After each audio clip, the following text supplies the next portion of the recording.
Welcome to BIA Media, Canada's top black media provider.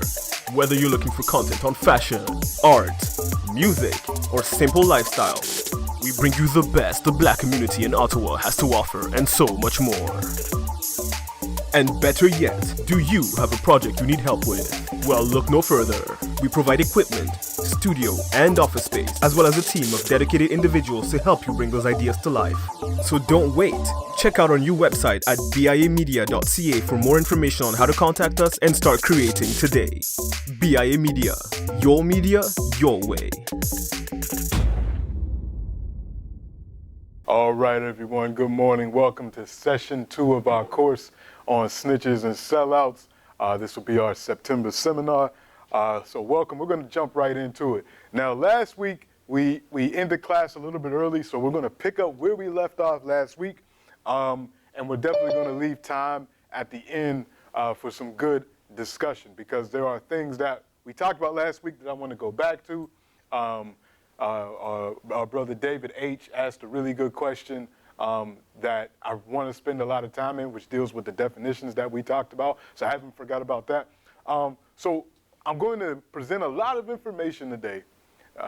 We'll take a break in the middle like we always do, talk about it, and then we will have another about 25 minutes of lecture, and then we'll have a good open discussion.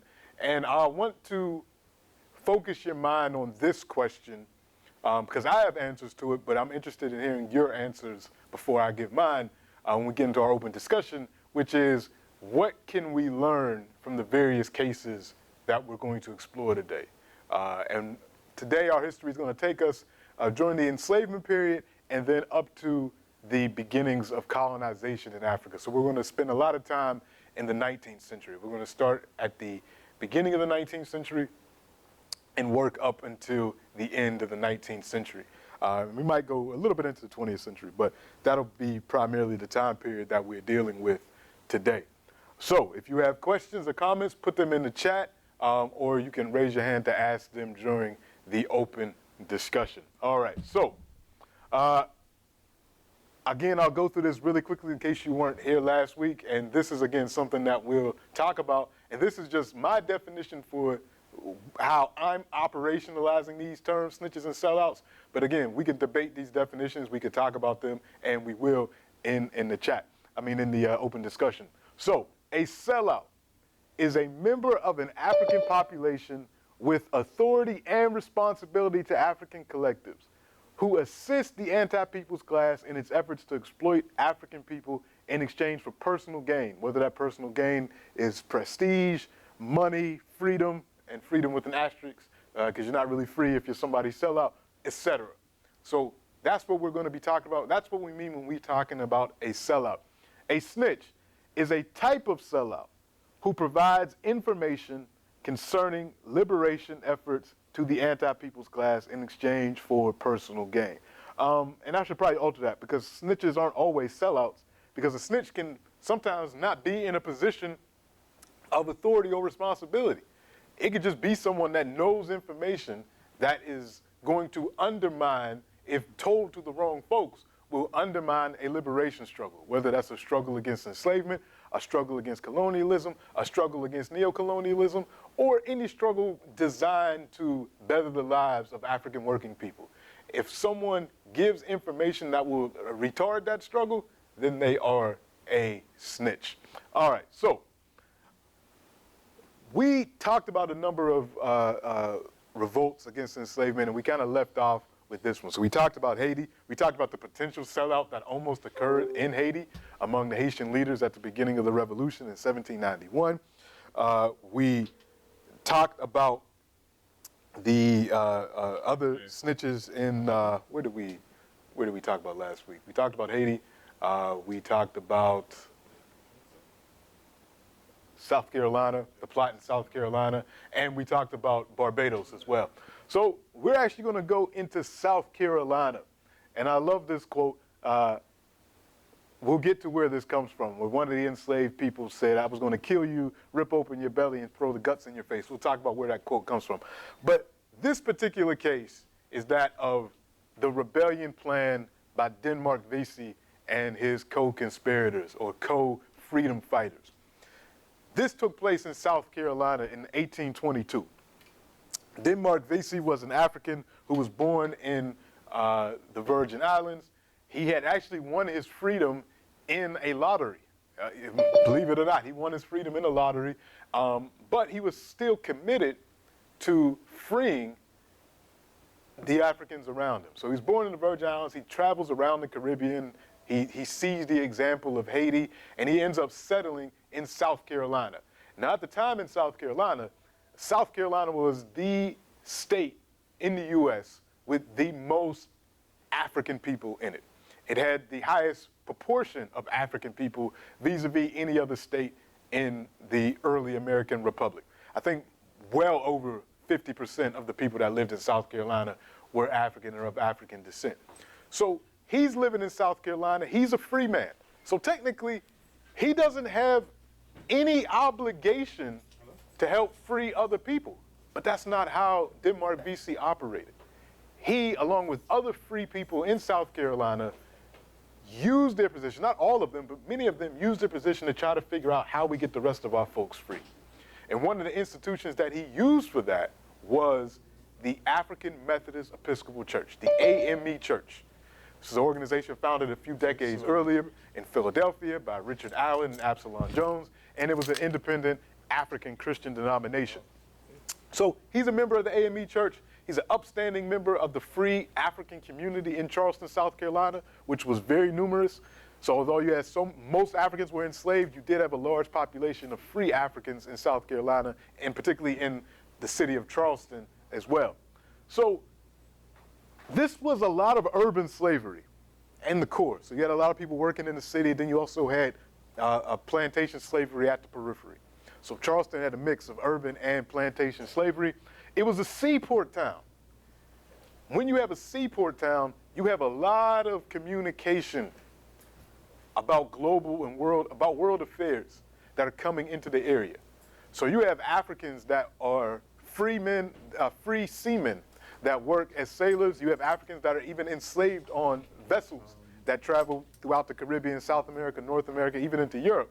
So a city like Charleston, it is really easy for enslaved people to get information about what's going on in the outside world. They're hearing about Haiti, this free black nation that exists. And it's providing inspiration for African people whenever they hear about it. So Charleston is one of these port towns where the whisper of Haiti is inspiring Africans all over, including Denmark Vesey. So when Vesey is doing, he's using the church, he's using Africans that aren't Christians that he's interacting with, people like Gullah Jack. Gullah Jack was one of his freedom partners in freedom fighting who practiced traditional African spirituality. So this was a multi-religious, multi-ethnic, because in Charleston, you had Africans that were coming from the Senegambia region, Africans that were coming from Congo, Africans that were coming from Nigeria, Ghana. You had a good inter-ethnic mix of African folks in South Carolina, and of course, Africans that were born in South Carolina. And they're all engaging in this conspiracy, and it's being plotted for years. And Vesey is using all types of tools to organize African people with this thought of rebellion. Now they're meeting in secret, they're using the church, they're using different meeting places until they finally come up with a plan. And the plan was this. All told, this conspiracy included somewhere between 6,000 and 9,000 African people. 6,000 and 9,000 African people were going to be involved in this rebellion. The plan was they were going to storm the city in 6 units, capturing weapons and setting fires at strategic areas. Then they were going to rob the bank. They were going to recruit more Africans. They were going to plunder the bank. And the goal was to use Charleston as the base to sell Africans to Haiti. The goal was to escape. The goal wasn't to take over South Carolina, to take over Charleston. The goal was to get resources, get as many Africans as possible, commandeer ships, and go to Haiti to freedom. They saw Haiti as this is the place that we need to go to become free. That's what the plan was. And they had meticulously plotted, and again, 6,000 and 9,000 Africans were involved in some type of way. You had a core leadership group that was responsible for recruiting others, people that they thought would be loyal to the revolution, loyal to the plan, and they were able to keep this concealed for months using the networks that they had built. That was the plan. That's what was going to happen. Well, unfortunately, you get a snitch. And like I mentioned last week, whenever there was a rebellion or a rebellion was either it happened or it was discovered, the Europeans would always write these testimonies and these records to try to figure out what happened and how we can stop it from happening again. So there are extensive records from trials and from witness testimonies that we have that we can reconstruct this history. So this is just one of the testimonies of one of the snitches for this. And it's a confidential slave, so we don't even have this person's name for history, which is good. I mean, well, this is not good, but here's what it says. On Saturday afternoon last, my master being out of town, I went to the market. After finishing my business, I strolled down the wharf below the fish market, from which I observed a small vessel in the stream with a singular flag. While looking at this object, a black man, Mr. Paul Williams, that's not the man's name, Mr. Williams Paul. Mr. Paul's William, let me say it like that. So the African man's name is William, and he belongs to some white man named Paul. So Mr. Paul's William came up to me and remarking on the subject which engaged my attention said, I've often seen a flag with the number 76 on it, but never with 96 before. After some trifling conversation on this point, he remarked with considerable earnest to me, do you know something serious is about to take place? To which I replied, no. Well, he said, there is, and many of us are determined to right ourselves. I asked him to explain himself, when he remarked, why, we are determined to shake off our bondage, and for this purpose we stand on a good foundation. Many have joined, and if you go with me, I will show you the man who has the list of names, who will take yours down. Now here's the key part. This is the snitch talking about this conversation. This is what he says. I was so astonished and horror-struck at this information that it was a moment or two before I could collect myself sufficiently to tell him I would have nothing to do with this business, that I was satisfied with my condition, that I was grateful to my master for his kindness, and wished no change. I was grateful to my master for his kindness and wished no change. I left him instantly, lest if this fellow afterwards got into trouble and I had been seen conversing with him in so public a place, I might be suspected and thrown into difficulty. I did not, however, remain easy under the burden of such a secret, and consequently determined to consult a free man of color named, and they blocked out his name, and to ask his advice had passed between Mr. Paul's man and myself to my master, and asked his advice. And he said, what passed between Mr. Paul's man and myself, I should tell to my master, and not to lose a moment in doing so. Again, like we saw with Anna Fortuna in Barbados and some of the other places, the snitches run to tell their master. They can't wait to tell the master. But you see in his testimony, again, I love my master. I don't want nothing to happen to my master. I don't want to see change. So instead of, again, just hearing it, saying that you don't want nothing to do with it, but then leave it alone, no, you have to go snitch. You have to go tell as quickly as you can the whites. So, of course, he told. This confidential slave told his master, Mr. Paul's William didn't confess. This confession was probably beaten out of him. And then they didn't immediately go round up everybody. What they did is they sent in a spy. So now we got a snitch, and now we have a spy whose name was Major Wilson's boy George. And we're going to call him exactly that, because that's exactly what it is. He was a boy. He was this master's boy, George. The master told George, we need you to go be a spy. You need to go get involved in this so we can figure out what's going on, figure out who the ringleaders are, and really see the extent of what this rebellion is. So George goes in, ingratiates himself with the leadership, learns all the names, who's involved, Denmark Vesey, Gullah Jack, and the others. Denmark Vesey's wife was heavily involved. So there were both brothers and sisters involved in this rebellion. Again, 6,000, 9,000 Africans in different stratas, free, enslaved, people that worked in the house, people that were craftsmen that worked in the urban areas, people that worked on the seaport, people that worked in the periphery on the plantations outside of Charleston. So this is a vast network of various Africans, men, women. He finds all this out and reports back to the Europeans. So what happens? The colonizers organize their troops. They begin patrolling the city. They arrest Vesey and the other leaders. They execute 35, and then they make other laws. They say no blacks, no free blacks can stay in this state of South Carolina. They saw Vesey and other free blacks as a threat, because if you have the population of free blacks, they're always going to try to free their enslaved brethren, so you got to get out the state. We are shutting down the AME church as much as we possibly can, and we're going to monitor any organizations that Africans are involved in. So all of this as a result of this snitch. Now, the snitch was told not to open your lips, be silent, as you shall see me do. I mean, not the snitch. This is when Denmark Vesey was about to be executed. He told his people, don't open your mouth, be silent, and you'll see me go to my execution with dignity. And that's what he did. He never gave up anything, nothing like that. But I go back to this original quote because I love this one. Because during this whole trial, and they were trying to figure out all these people that were involved and they were executing folks, one enslaved man was brought into the court. And he was accused of being a part of the conspiracy. And his master burst into the courtroom. His white master burst into the courtroom. And he said, no, let this man go. He couldn't possibly be involved in this dreaded conspiracy. He loved me. I loved him. You know, he's my valuable slave, and he was a good slave. He couldn't possibly be involved in this conspiracy. The enslaved man looked at his master because he knew he was probably going to be executed. He knew nothing the master was going to say anyway. But he wasn't going to give up his brothers and sisters in order for his own freedom. Because he could have easily said, you're right, yeah, listen, I'm really cool with my master. I wasn't involved. No, he stayed principled. And he looked his master dead in the eye. He said, had we succeeded with our revolution, I would have killed you, ripped open your belly, and threw the guts in your face.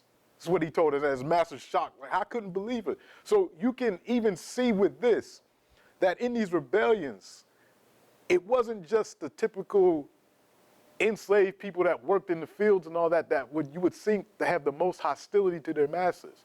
Sometimes we have I think in a lot of ways Malcolm did us a service and a disservice when he did the house slave, field slave analogy in his great speech. But not all house slaves, not all people that worked in the house were sellouts. And not all people that worked in the fields were for the cause.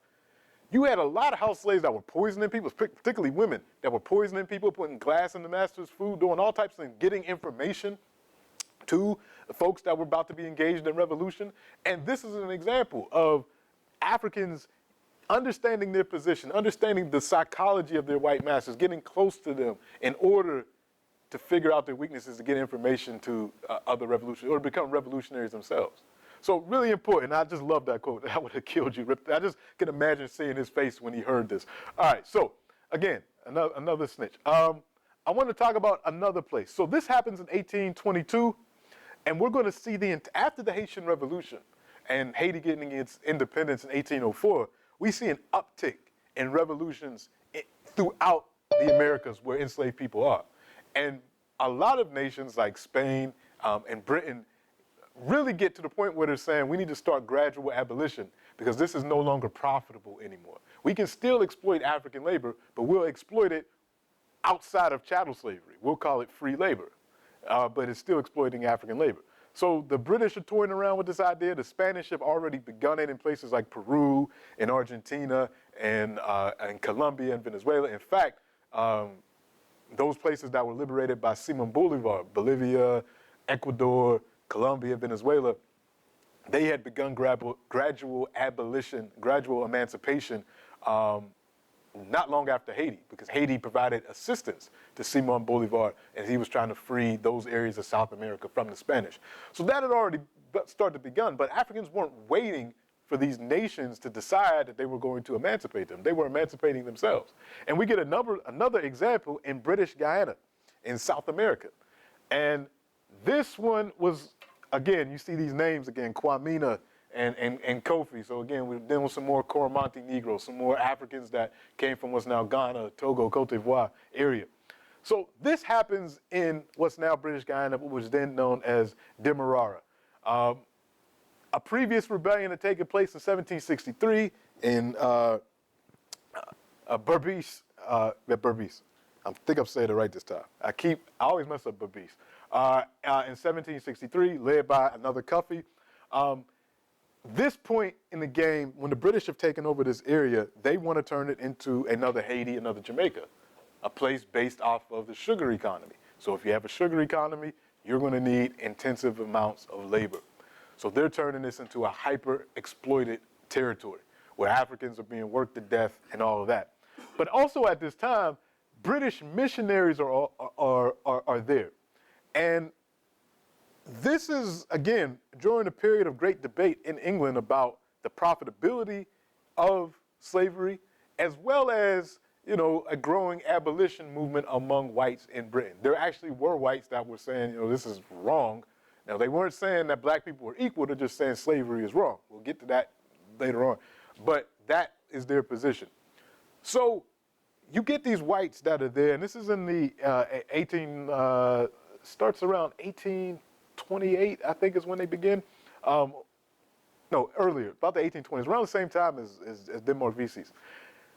So the Africans are working with these radical white Christian missionaries that are there, particularly the leaders of the revolution, Kwame and his son, Jack Gladstone. They were on the Gladstone plantation. They were owned by actually the father of one of the future British prime ministers, Gladstone. So they're there and they're organizing, and there's these white Christians that are saying, you know, Christianity shouldn't allow slavery and this is wrong, and they're listening to it. And even before the white Christians came, they're already plotting how we're going to get free. But what the Christian missionaries put into this particular rebellion is this idea that it could be done non-violently. So up until this point, Africans weren't really that concerned with a non-violent revolution because they were realistic. You can't end slavery non-violently. That's not going to happen. But in this case, they thought maybe we could. Maybe there's a way that we can limit the violence enough because they're very much, the leadership at least, were very much influenced by white Christian missionaries. So again, just like with Denmark VC's rebellion, this included thousands of Africans in the planning. So they would meet in secret, plan, plot, figure out how to do this. And they had to be, again, really tactful because they were trying to figure out how do we do this relatively non-violently.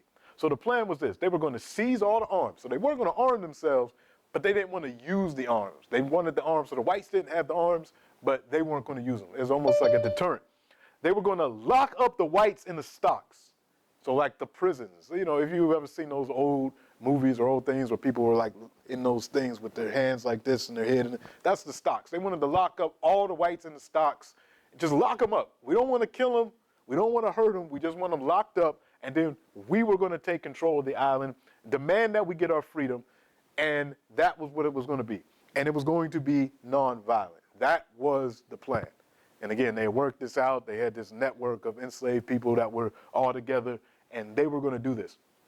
Because at the time, they're hearing all these debates among the British about emancipation, and many Africans are thinking, well, maybe they just need a little bit of a push. Maybe if we do this, we do it successfully, we can finally convince them that you can't hold us in this position anymore, and they're going to have to negotiate with us. Some of the Africans early in the leadership, they weren't even asking for emancipation. All they wanted was 2 or 3 days off a week. When did this one happen? The 1820s. So it started in the early 1820s, and he was, Kwame and his son were captured and killed in 1823. So it's around the same time as Denmark Vesey's revolution, or attempted revolution. So, yeah, some of the Africans just wanted 2 or 3 days off. They weren't even talking about total emancipation until the other members of the leadership said, no, if we do this and we do it right, they'll see that we mean business and they'll come to their senses and they'll end this. So that was the plan. What happens? We have testimony. We have the record. And this comes from an account of the insurrection of the Negro slaves in the colony of Demerara which broke out on the 18th of August, 1823. It was written by a man named Joshua Bryant, and it went all over the English-speaking world, this account. So here's what happened. On Monday morning, the 18th of August, 1823, between 6 and 7 o'clock, a mulatto servant named Joseph, belonging to Mr. Simpson Le Redoute, nearly 5 miles from Georgetown, communicated to his master, evidently under feelings of trepidation and horror, that all the Negroes would rise in revolt that night, or the following day at the latest. He had previously been aware of the existence among them of great dissatisfaction, observed many private communings together, suspected that some atrocious purpose was contemplated, and determined upon narrowly watching their motions. Not being a Confederate himself, he persuaded the Negro Donderag of the same estate to act the part of a spy, by which means he ascertained positively that the rising or revolt had been fixed, and upon the preceding evening at the missionary chapel on Plantation Les Raisonneville, and that the head men or ringleaders, by preconcert plan, were to put in motion the gangs of the different estates at one and the same moment in order to ensure combined and simultaneous operations on all points. So you got this mulatto slave that convinced this other slave, Donderag, to act as a spy, and they both went and told their master about the plan, that it was about to happen and that it was about to go down. So what happened? You have another snitch who was Captain Alexander Simpson's boy Joe, so the person that was being talked about, and a free African named William Cumming, who also heard from Joe. So you got a free African, you got this mulatto, and then you got this spy, all snitching on what was going to happen. This revolt that might have changed the history of British Guyana, it had it succeeded. Well, it did actually break out. Before they could stop it completely, it broke out, but they had some advance notice, and they were able, the Europeans, and they were able to counter effectively the revolt. 200 Africans were killed in the fighting, 47 were hung, Kwamina was killed running away, and the events, although not entirely successful initially, they did add to the growing debate in England about the profitability and sustainability of chattel slavery. Where the English said, if we keep having events like this, if we keep having events like the Second Maroon War in Jamaica and these other places where we're trying to hyper-exploit African labor, we might lose the entire thing. It might end up in another Haiti. This was very close to being another Haiti. So let's figure out a way to still exploit African labor without it being chattel slavery. And that's exactly what the British did. It's only 10 years after this that the Abolition Act is concluded and the British colonies end slavery. But then they started an apprenticeship system and then just the continued exploitation of African labor under a different name called, free labor. But again, what would British Guyana had looked like had these snitches not ran and told their masters? We might have had another Haiti on our hands. So, again, you have to be, we'll talk about the lessons that we can learn from this. I'll hold off on that because I don't want to say I want to see what other people think before I get into it. Let me talk about one more from slavery and then I'll go into another direction. This one happened in Brazil. This is, again, the place in the Americas with the largest amount of Africans that were enslaved is Brazil. Brazil today is if we're looking at all countries with black people, Brazil is the country that has the most black people, with the exception of Nigeria. So that's how prevalent African enslavement was in Brazil. If we're talking about enslavement in the Americas, probably 40 to 50% of Africans that left the continent ended up in Brazil. And then the rest of that number gets spread out between North America and the Caribbean. So Brazil, really important place. And then Brazil has a long history of Africans revolting and successfully revolting and forming their own nations that they call quilombos. Or Mucambos. A Mucambo is a small, independent African nation in Brazil, and a Quilombo is a large free African nation in Brazil. So Africans would escape the plantations, form or mines. There was a lot of mining operations going on in Brazil as well, and they would form their own communities. Sometimes they would last for a couple of years. Sometimes they would last for decades, but they existed to resist enslavement. So long history of that. But by the time we get to the mid-19th century, you have another major revolt that happens in the Northeast. And this revolt was led by Africans primarily from Nigeria. You had Africans known as Nagos, or Yoruba-speaking Africans, and you had Africans from what's now northern Nigeria, Hausa Africans, who were Muslim. And they had coordinated between the urban and rural Africans, just like in Charleston, just like we saw 12 years earlier with Denmark Vesey. You got this urban core, and you have Africans enslaved in the periphery, and they're engaged in co-conspiring for freedom. You have Africans that are Muslim, Africans that are Christian, Africans that practice Kendoble, Africans that practice Yoruba religions, and they're all working together. But in this place, in 1835, the leadership are those Hausa Africans from northern Nigeria that are Muslim. So a lot of times this is presented in the literature as a Islamic revolution, because part of the rhetoric for the revolutionaries was jihad. So you're seeing a jihad against enslavement led by African Muslims in the heart of Brazil, in northeast Brazil, in 1835. So their plan was they were going to set fires as a distraction and then begin fighting against the slave owners in Brazil. And they were going to abolish slavery in Bahia, so this northeastern province of Brazil, and establish an Islamic quilombo. At least that's what the plan of the leadership, the Hausa leadership. I don't know if the other Africans were going to go for an Islamic quilombo, but that was the plan. I guess they were going to work that out amongst themselves once they got victory about what it was going to look like. But in terms of the leadership, the Hausa, they wanted to form an Islamic quilombo in northeastern Brazil. That was the plan. Now, this one has a really interesting snitching story. The snitches, in this case, were Domingos Fortunato, Guilhermina Rosa de Souza, and Sabina de Cruz. And they were all free Africans, because then this particular rebellion was a combination of enslaved Africans and free Africans in Brazil. The problem was, and this one, it's sad, but it's funny. This snitching story is interesting because the women, Sabina de Cruz and Guilhermina de Rosa de Souza, get involved in a very interesting way. I can't remember if it was Guilhermina's husband or Sabina's husband, but one of their husbands was involved in the planning of the revolt. And he wasn't home.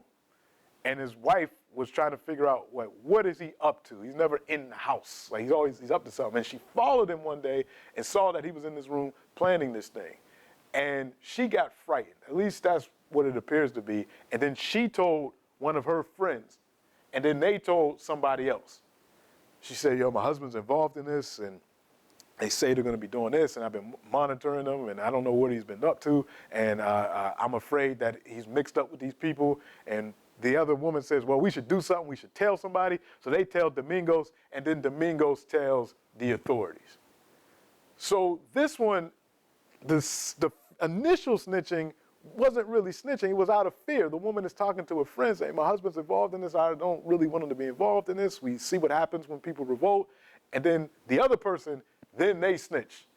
And then Domingos snitches to the authorities. So it's this chain reaction. So there's a lesson to be learned from this. I'll see if other folks catch the same lesson that I catch. But what results, 70 Africans were killed, 9 whites were killed, because they eventually start, by the way. Hundreds of Africans were tried, tortured, and deported. There's a repression of African cultural and spiritual expression in Brazil that still goes on to this day. There's actually just a recent march a couple of weeks ago in Brazil with people marching to practice African spirituality without repression. And this is kind of where it starts. It started earlier than this, but this is where it really begins, where the authorities in Brazil are looking at it saying, these institutions, whether they're Islamic, whether it's Kendoble, whether it's Yoruba centers, we can't allow Africans to meet like this because they're plotting, and they're plotting on large scales. And had this succeeded, they would have taken over northeastern Brazil.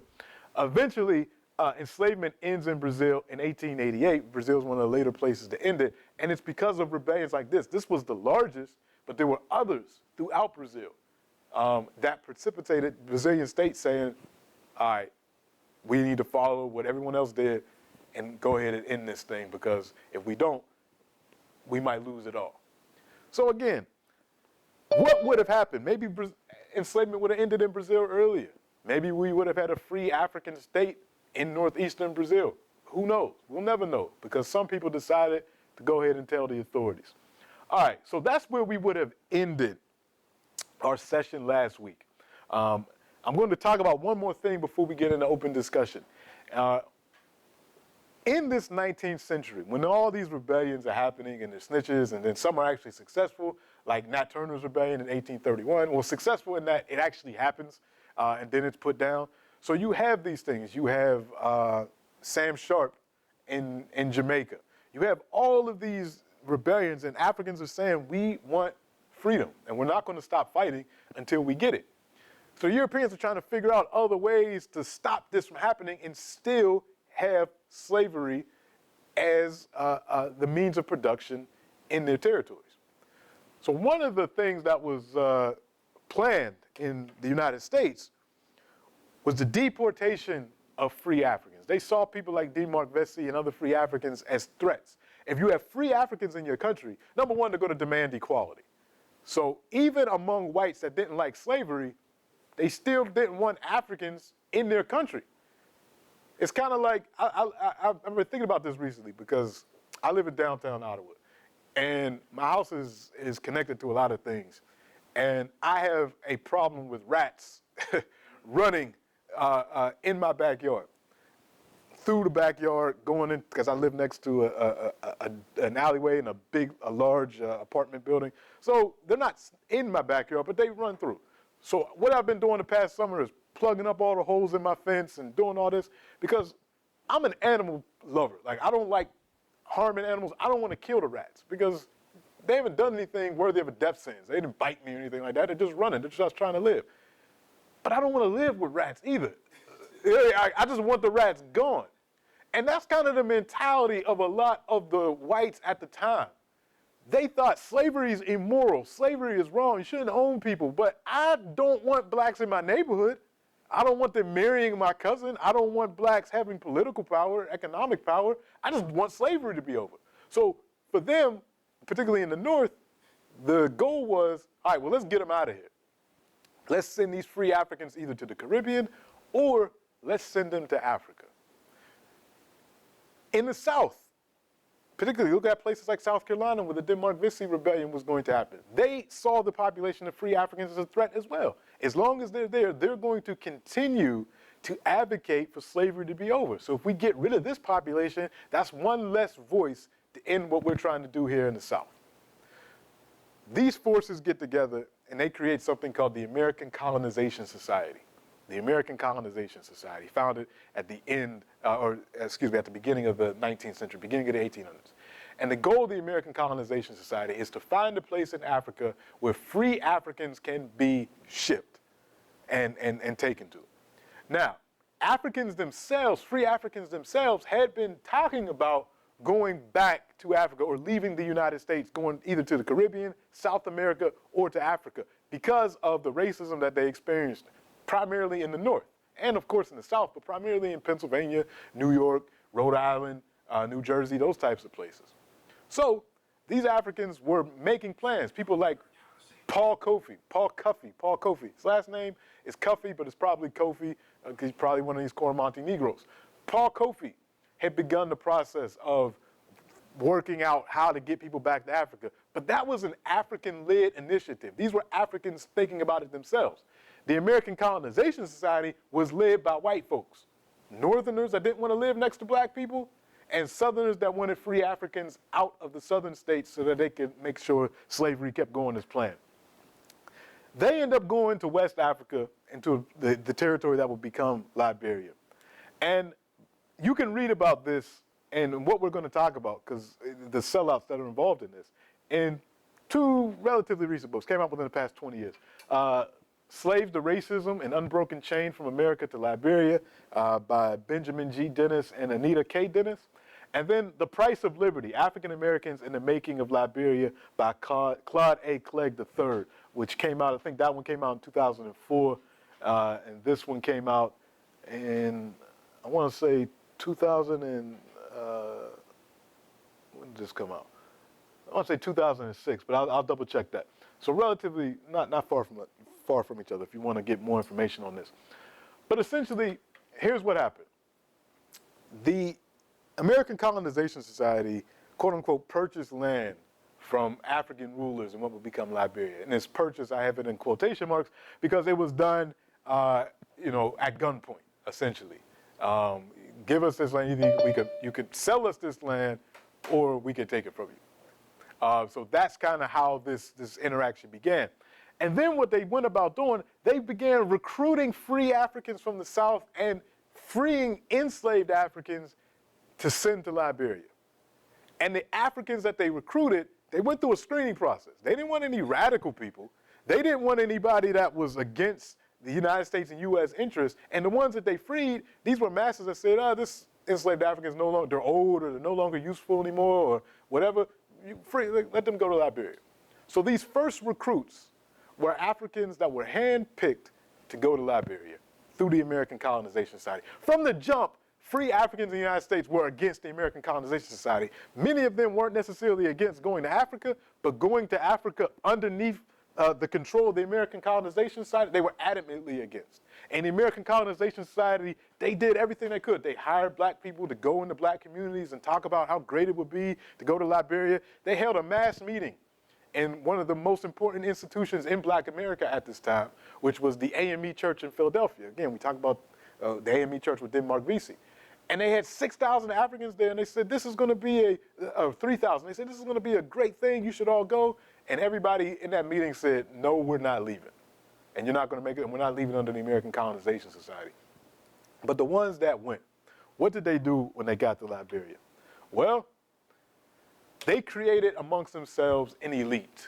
They get to Liberia, and instead of saying, let's figure out how to integrate ourselves with the African kingdoms and the African systems of government and the economies that are already there, they say, no, we're not like you. We're Americans. We're Americo-Liberians.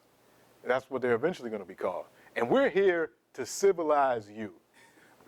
We were lucky enough to be enslaved by the white man, and he showed us white Jesus. He told us all these great things, and now we're here to tell them to you. And in order to do that, we got to do like they did to us, to you. You're going to be slaves to us. We're going to enslave you. We're not going to call it slavery, of course. We're going to call it apprenticeship, indentureship. We're going to take your land.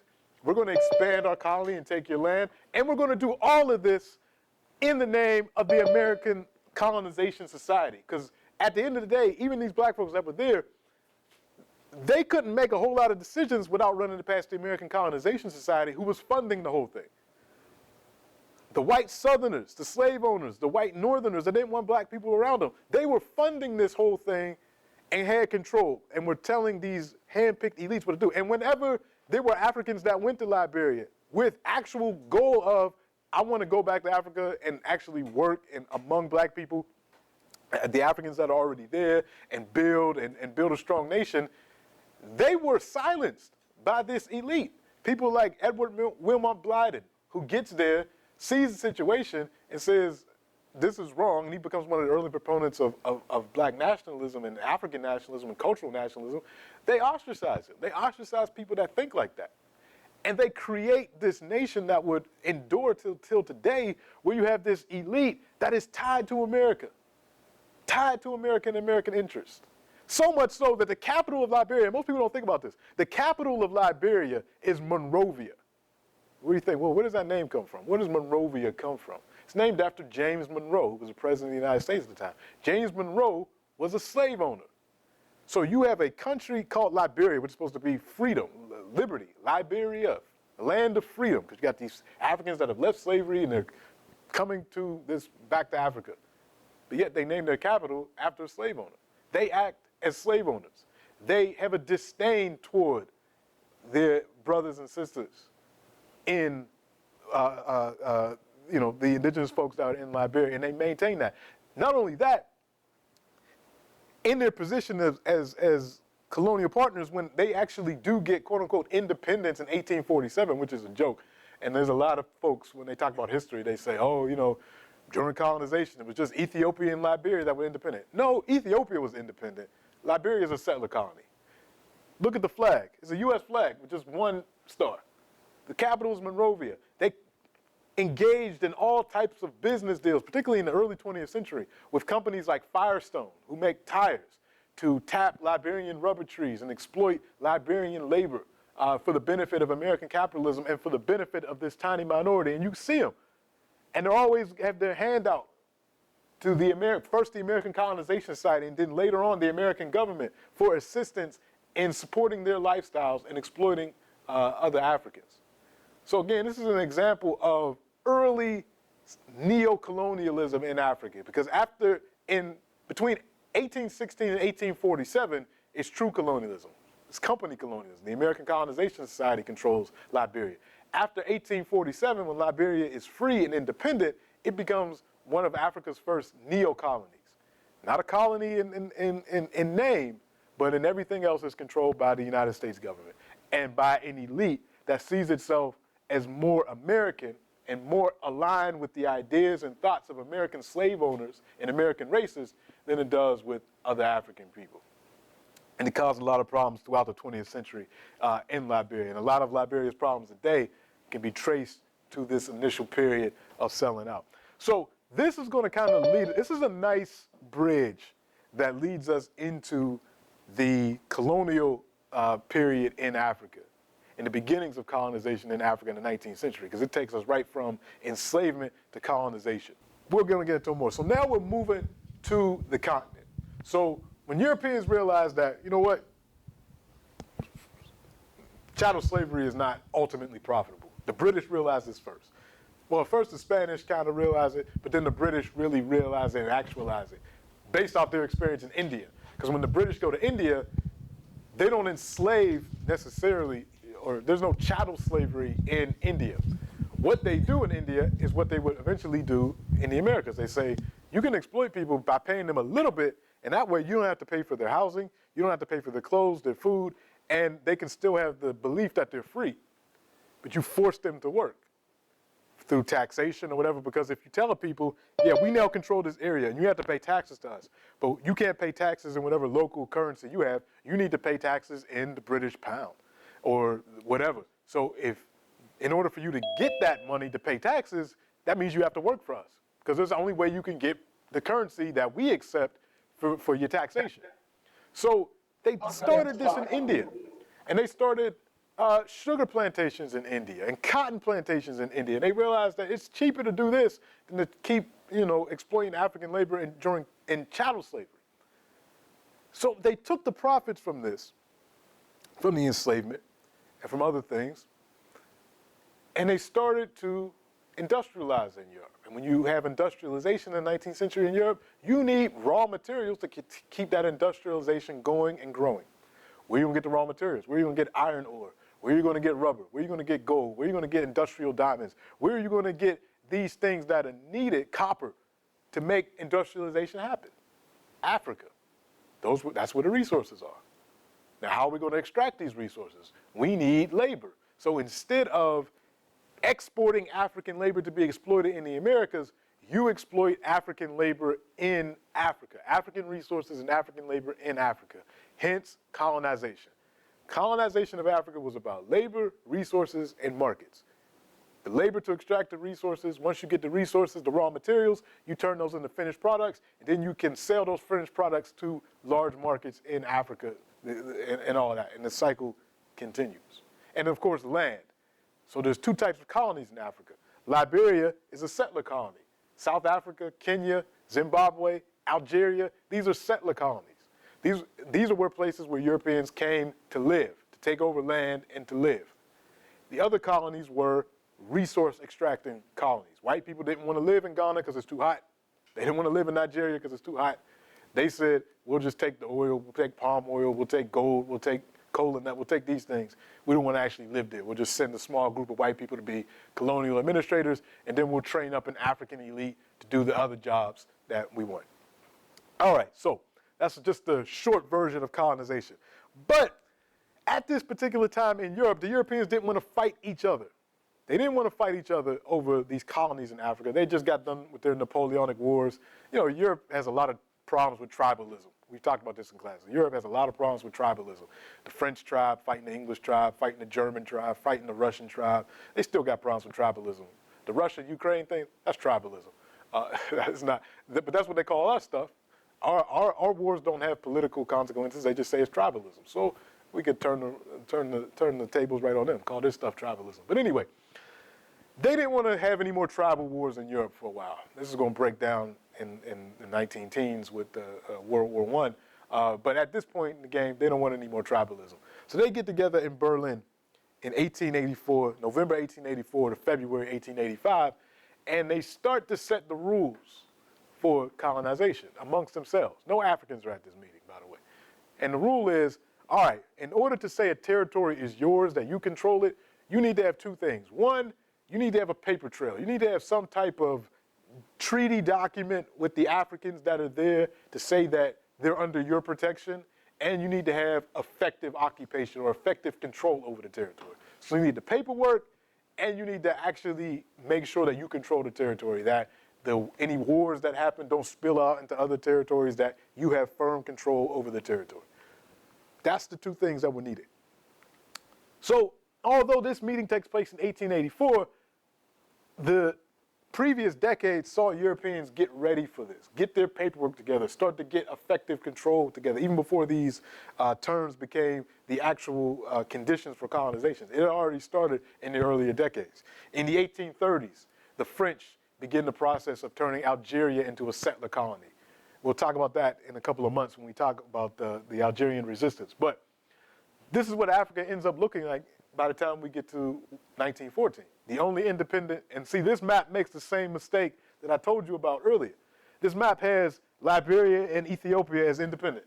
And we already talked about this. Liberia is a settler colony. It is not independent. The only independent territory that we'll have by the time we get to 1914 is the Empire of Ethiopia.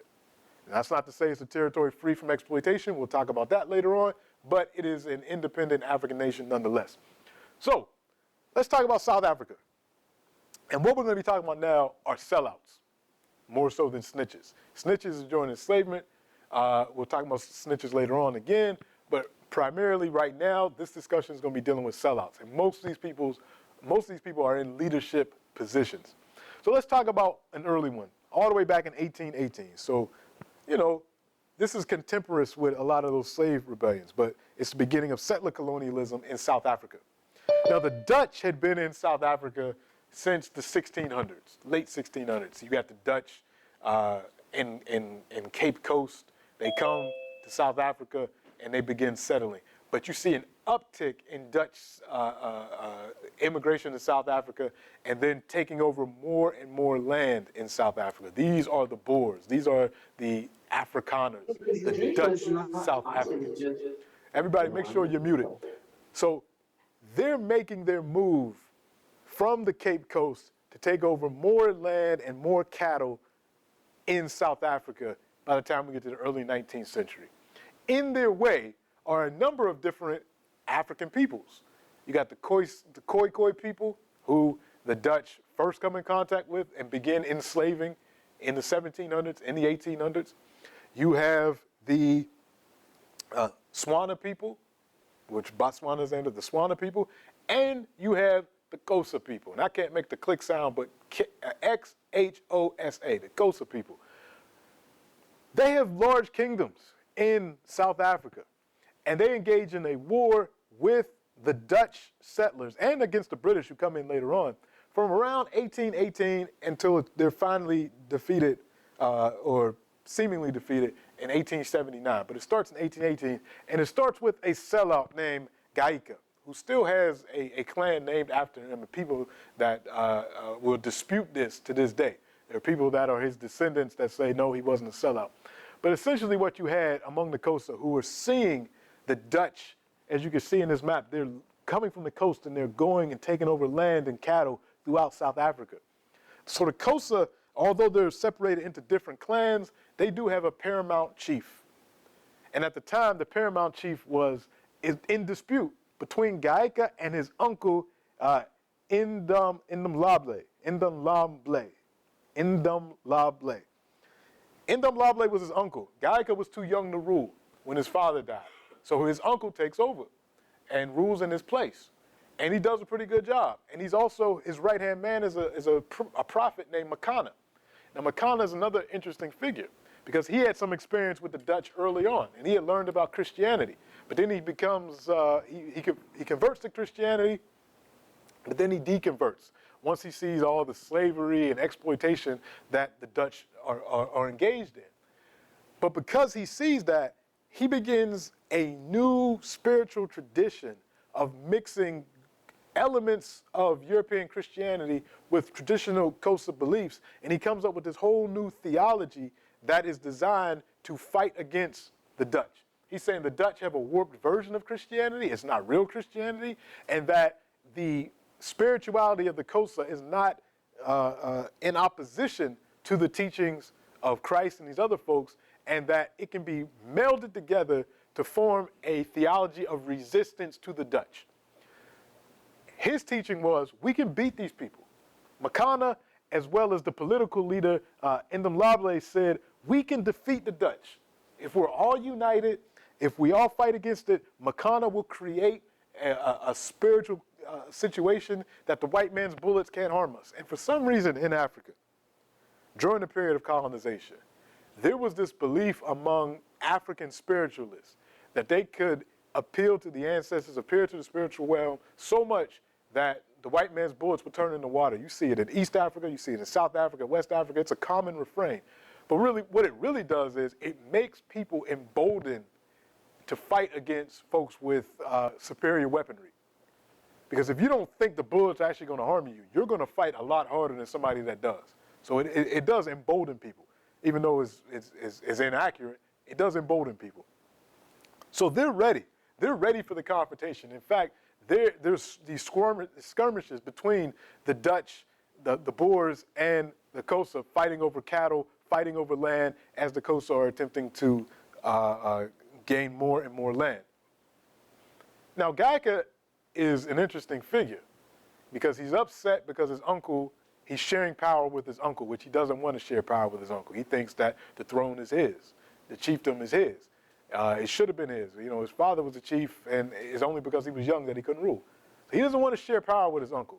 And his personality is such that he likes to be flattered. He likes gifts, and the Europeans give him a lot of gifts. He likes to drink. He likes all these things, and he's perceived by his people as being relatively weak and weak-minded and a little too close to the Europeans. So when the decision is made among the Xhosa leadership that they're going to fight against the Europeans, he actually goes to the Europeans for refuge. Because first he attempts to go to war with his uncle, and he loses bad. I mean, he gets spanked because most of his followers follow him, but the majority of the Xhosa people, the majority of the clans back his uncle. So he loses the war, the civil war with his uncle. And as soon as he loses that war, he runs to his friends, the Dutch and the British. And he says, look, I'll help you against the other Xhosa leaders and the other Xhosa people. Just support me and support my continued efforts to get the throne, and I'll give you all the information that I have. I'll let my soldiers fight for you and all that. So the Europeans gladly take this. They gladly take this. But here's the sad part that happens to Gaika. So they ally with Gaika, and then they are able to defeat the rest of the United Xhosa leadership. And they eventually they imprison Makana. They kill Ndamble. They execute Makana. I mean, not execute. I keep saying that. They imprison Makana at Robben Island. It's more famous for that's where Nelson Mandela was imprisoned later on. He tries to escape his imprisonment there and actually drowns trying to escape. So he dies. But here's what happens to Gaika at the end.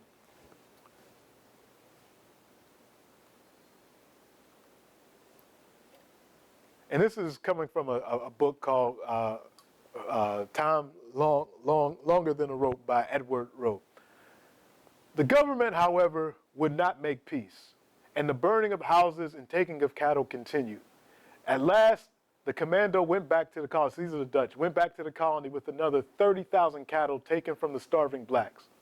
Gaika, for whose good the war was supposed to have been fought, was forced to give up nearly 3,000 square miles of the best Xhosa land. So after he appealed to the Europeans, they took 3,000 acres of the best land.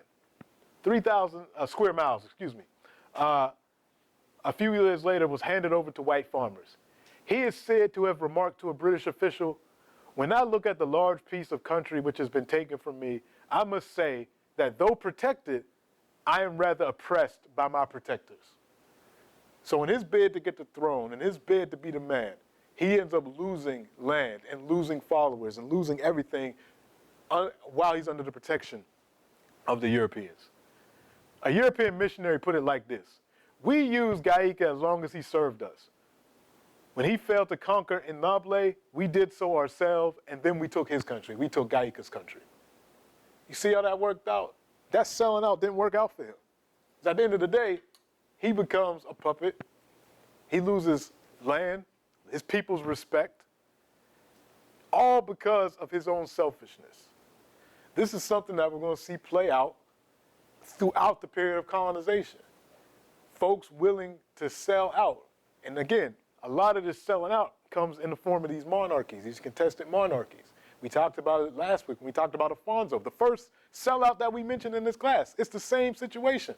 Afonso wanted to rule Congo. He wanted to be king of Congo. He appealed to the Portuguese and said, "Help me become king of Congo." He does, and then they initiate the slave trade, even against his wishes when he later on comes to regret what he does. But you already sold out, so it doesn't matter.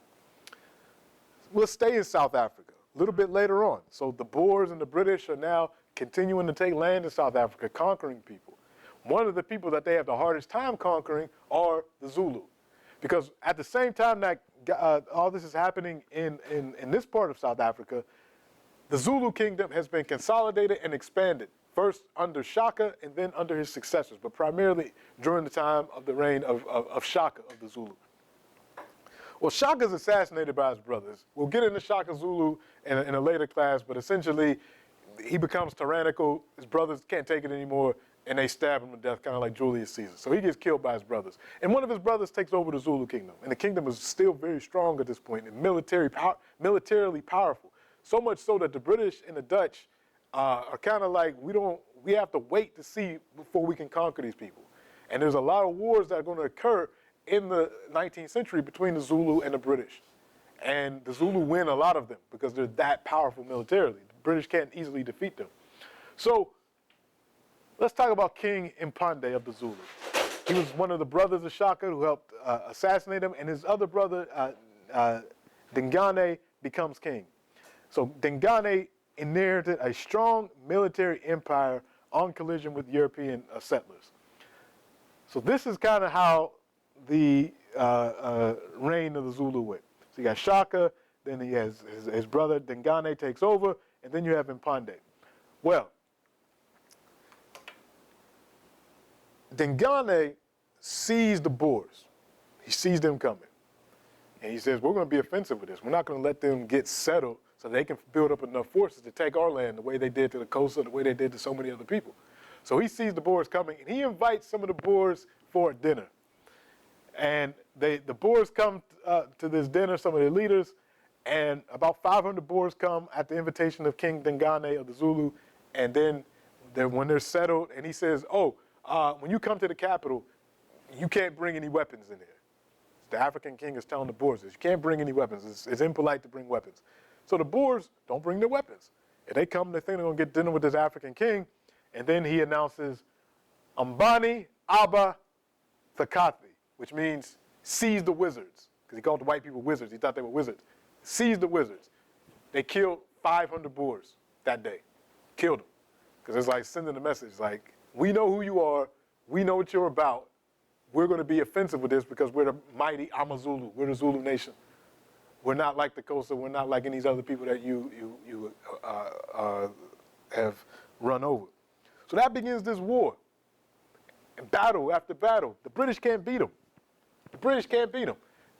And they go back and forth until Mpande. Mpande feels like he should be the king of the Zulu. Again, we see this similar refrain. He goes over to the British and he says, listen, actually to the Boers. He goes over to the Boers, Andreas Pretorius, and he says, look, I want to be king of the Zulu. And I know what my brother did, killing your people, that was wrong. You helped me become king, and we can work up some type of relationship where the Zulu kingdom can maintain its autonomy and you can have your operations in this area. And of course, Pretorius agrees. And he begins working with Mpande to overthrow his brother, which they do. As a result, the Zulu kingdom becomes weakened. Not to the point that they can't fight anymore, because we're going to get another fight, but this allows the Dutch and the British to have even more inroads in South Africa. The result being the settler colony in South Africa, the coming of Cecil Rhodes, and what we see with the hyper-exploitation in South Africa that continues to this day. So Mpande is another one of these sellouts. Imagine if he didn't sell out and the Zulu kingdom got to continue its growth and its strength and it was united in the face of Dutch and British imperialism. Would they have held out completely? We'll never know, because we never got to see the Zulu at full strength against the Dutch and the British because of the actions of Mpande. Let's go further east to a place not a lot of people think about when they think about Africa. The island of Madagascar. You had a very powerful African kingdom, the kingdom of Marina, the kingdom of Marina. Now you look at where Madagascar is in this whole geopolitical situation. Madagascar is incredibly strategically important. It's like Somalia. When you're going into the Indian Ocean and the East Asian trade areas, Madagascar is a good place to refuel. It's a good place for your boats to restock on provisions. It's a great strategic location. Everybody wanted Madagascar. The English, the French, the Dutch. They wanted to control Madagascar, but there's this very powerful African kingdom that exists there that controls things. And by the time we get to, again, around the same period, this is all happening. Everything we've talked about so far today has happened in the early 1800s. 1828, there is a new queen in Madagascar. Queen Rana Valona I, and we'll talk about her in more detail in our Shiro's class. She's not the sellout, by the way, it's her son. So she takes over from her husband, Radama I, who dies. And her whole position is she wants to reverse the policies of her husband. Her husband was enamored by the Europeans. He was very, he took a lot of gifts from Europeans. He had a lot of pro-European policies. When he dies, she's against all of that. Only thing she wants from Europe are French dresses. She likes French dresses. She thinks the French have good fashion sense. She said, I want the dresses, but in terms of their Christianity, in terms of their other aspirations for controlling seaports and land in my country, none of that. None of that. The royalty in Madagascar, their position was based partly on their spiritual connection to ancestors in Madagascar. Among the people that lived there, their spirituality was largely based on a reverence for ancestors. Now you see that throughout African spirituality, but it was really intense in Madagascar. Ancestors played such a key role because the royalty was supposed to be the embodiment of those ancestors, and they give blessings from the ancestors to everybody else, to living people. And then living people, through their taxes and this thing, they're giving offerings to ancestors. So it's like this cyclical relationship. And the land played a key role in this as well. Where the ancestors was buried was always a sacred place, like it is, everywhere else in the world, but even more so in Madagascar. The entire kingdom was essentially ancestral land, so you couldn't give it up to foreigners. It's going to be very important in a minute. So she wanted to ensure that her people kept their culture, kept their spirituality. So when she saw Christian missionaries coming into Madagascar, at first she allowed them to come, but then when she saw more and more of her subjects converting to Christianity and disregarding that ancestral faith and ancestral religion, which again was bolstering the royal family. So there were, personal reasons for this as well. If people start not believing in the ancestors and not believing in their power, then they won't believe in the power of the monarchy. So she begins expelling Christian missionaries. She begins telling the Europeans, look, I only want a few things from you. I don't want you bringing these ideas to my people because it's destroying my base and it's also alienating people from their ancestors. So she was really big on that. And she also told the Europeans, if you're going to be here engaged in business, you're going to be subject to my laws, not laws coming from Europe or England. So if you do something that we deem is death worthy, I'm going to put you to death. If you do something that we cutting off hands for, I'm going to cut off your hand because you're in my territory. You're not in England. You're not in France. You're in the Marina Kingdom. So she began subjecting Europeans to the laws that were in her place. And of course, the European press hated her. This is a strong African woman that's telling Europeans what to do. And she went right back to them. She said, you Europeans may follow the customs of your ancestors, for if there be a knowledgeable of the arts and sciences that will be useful to my country, teach that. For it is good. She said, there's, science and stuff like that. Teach it, that's fine. And I inform you, my relations and friends, of this, that you may hear of it. God is not the God of one nation only, but of all. For all nations have different words for God, and all follow the customs of their ancestors. These are the laws of my country. So she's telling Europeans, she's respecting their culture. You have your God, you have your ancestors, and God is the God of all. We have our ancestors that have taught us things. So we'll take from you what's useful, but don't bring us any nonsense that will disassociate us from our ancestors.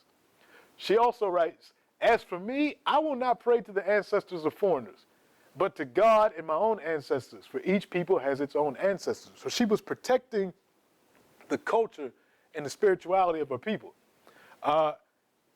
And they would often compare her to Queen Victoria at the time as well in the European press. And she says, Queen Victoria has as much right to nail her enemies' heads at the end of a pole. Oh, no, excuse me. Rana Valona says that she has as much right to nail her enemies' heads at the end of a pole as the Queen of Victoria to send her prisoners to exile.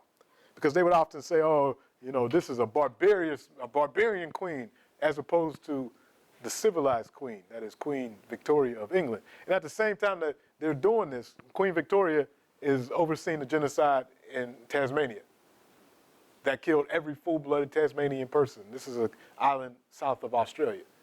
And committing all other types of atrocities all around the world. And she looks like this. She looks like a supervillain when you look at it. I mean, this is the ancestor of them people that you cry crocodile tears for when they die. But anyway, so Queen Victoria is doing this all over the world, and then they got the nerve to call Rana Valona the tyrant.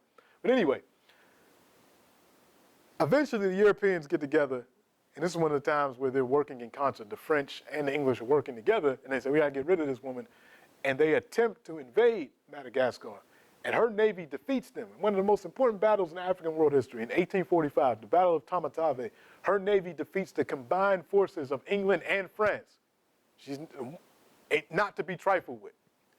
But while all this is going on, her son, Radama II, who, by the way, may not even have been biologically the previous kings. When you look at the history of what's going on, her husband dies, and then she gives birth like 11 months later. So the fact, it didn't really add up, but nobody really talked about it too much. But essentially, he might not even have been Radama I's actual son. He probably was one of her lover's son. But anyway, he's her son. He's the crown prince, or not even the crown prince, because it doesn't work like that in Madagascar, where the prince automatically took over from the mother. But he's a prince nonetheless. He forms very cozy, like his father, he forms very cozy relationships with the Europeans. He's flattered by the Europeans. They give him gifts. He engages in business relationships with the Europeans. And even though his mother is in charge, he signs an agreement with a French merchant named Lambert called the Lambert Charter in 1855. No authority to do this, really. But he signs this agreement with this French merchant saying that he's going to give the French all types of concessions to natural resources, to land, to first dibs in terms of business transactions, all of that. He signs this charter with Lambert. Lambert takes this to the English and says, aha, see, we have an agreement with the young monarch, and we're going to control trade in this region. Because even though they were united against the Queen, the English and the French are still fighting against each other, who's going to control the air. Not physically fighting, but they're using diplomatic means. They're both trying to get in good with the monarchy to put the country under a protection scheme. In 1857, the French convince him that the best thing for the country is to overthrow your mother. And he agrees to this. And he, amongst with some other disaffected nobles in the kingdom, as well as with the French, conspired to overthrow his mother, the queen. They fail. She kills a number of people, exiles the French merchants that were involved, but she doesn't kill her son. I'm not saying that she should have killed her son, but she doesn't kill her son. I think she imprisons him for a time, but then she lets him out. She eventually dies of natural causes. And then he becomes the king. And a lot of the record of this can be found in this text called Madagascar Revisited, describing the events of a new reign and the revolution which followed, because he doesn't stay king for long. And this is written by one of the missionaries out there, English missionary, William Ellis. But this describes his coronation after the queen dies. He ascended to the pavilion erected above the sacred stone. The king followed, wearing the British Field Marshal's uniform presented by Queen Victoria. Over this, a splendid light-colored robe or mantle. The dresses of the officers of the state who accompanied their majesties were most of them new and some of them gorgeous. The long robe of the Minister of Justice was of green velvet trimmed. But the key thing I want to point out is he had a British Field Marshal's uniform that was presented to him by Queen Victoria. In addition, when their majesty had been seated a few minutes, the king rose and taking from an elegant stand on his right hand, a new handsome crown, a present from the emperor of the French, and he placed it on his head. So, and this is the picture of his coronation. He's dressed in a British military uniform, and he has a crown that was gifted to him by the French.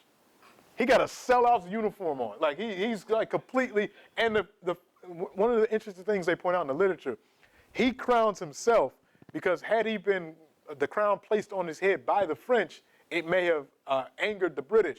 So he's showing, look, I'm willing to play both sides. I'm willing to be a puppet to both the English and the French. I'm going to have an English uniform and a French crown. He